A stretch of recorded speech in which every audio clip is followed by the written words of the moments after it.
মৰমৰ কণমানিহঁত মই আইমা তোমালোকৰ আইমাৰ সাধুঘৰ পালোহি আজি দুদিন আহিব পৰা নাই কাৰণ মোৰ চকুৰ এটা অসুখ হৈ আছে সেইকাৰণে তোমালোকৰ আগত পঢ়িবলৈ ঠিক কৰি থৈছিলোঁ এটা পদ্যটো পঢ়িব পৰা নাছিলোঁ মোলৈ পঠিয়াইছিলে এই পদ্যটো শ্ৰীমতী প্ৰমিলা দেৱী চক্ৰৱৰ্তীয়ে আৰু সেইটো মই হোৱাটছএপৰ পৰা আকৌ লিখিবলগীয়া হৈছে গতিকে আজিহে লিখি উলিয়াইছোঁ আৰু তোমালোকৰ আগলৈ লৈ আহিছোঁ পঢ়িবলৈ মই নহয় তোমালোকে আগতে বহুতে কেইবাজনো মই নাই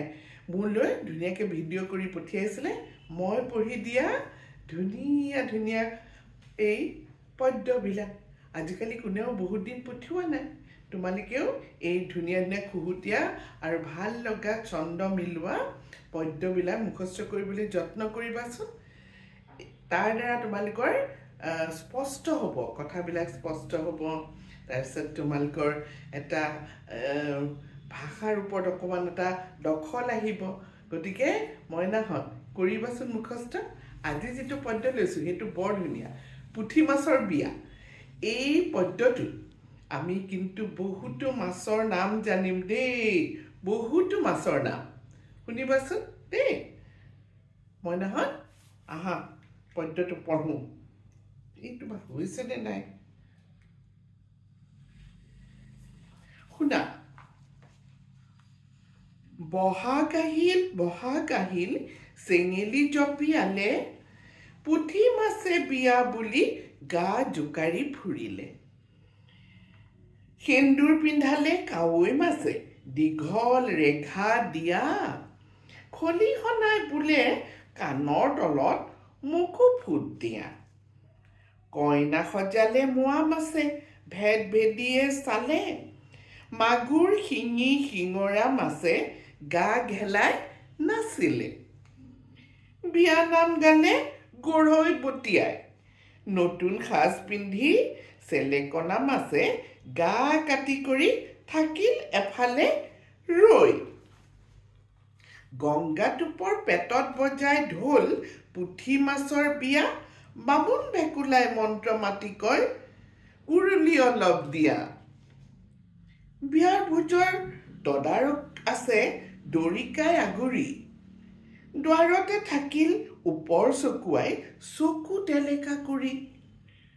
কেনেবাকৈ আহি পালেহি সতৰু নহ'বতে বিয়া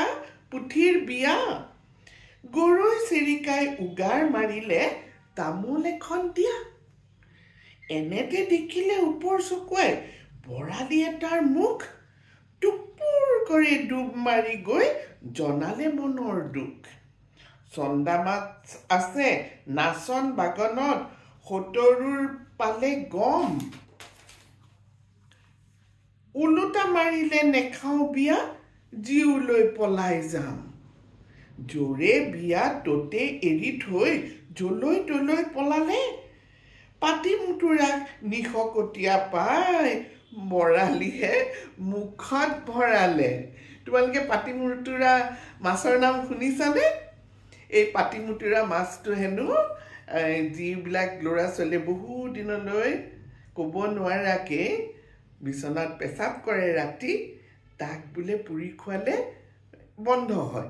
সেই অভ্যাসটো গতিকে এইটো এটা নাম আজি নতুন শুনিলা যোনবিলাকে শুনা নাই নহয়নে পাতি মুতুৰা মাছ দৰিকা মাছ কত যে মাছৰ নাম ক'লে ভাল লাগিলনে বাৰু তোমালোকৰ এই পদ্যটো মোলৈ জনাবা দেই ভাল লাগিলে আৰু আমি ইমান ধুনীয়া পদ্যবিলাক দিয়াৰ কাৰণে ইমানবিলাক আইতা ককাই ধুনীয়া পদ্য লিখিছে তোমালোকৰ বাবে তোমালোকে শুনি থাকিবা দেই মই পঢ়ি যাম আৰু ধুনীয়া মোৰ হাতত কিবাখনো সাধু কিতাপ পৰিছে আৰু সেই সাধু কিতাপবিলাকৰ পৰাও মই তোমালোকক সাধু ক'বলৈ আকৌ আহিম এতিয়াৰ কাৰণে মইনাহঁত আইমাই বাই বাই বুলি কৈছে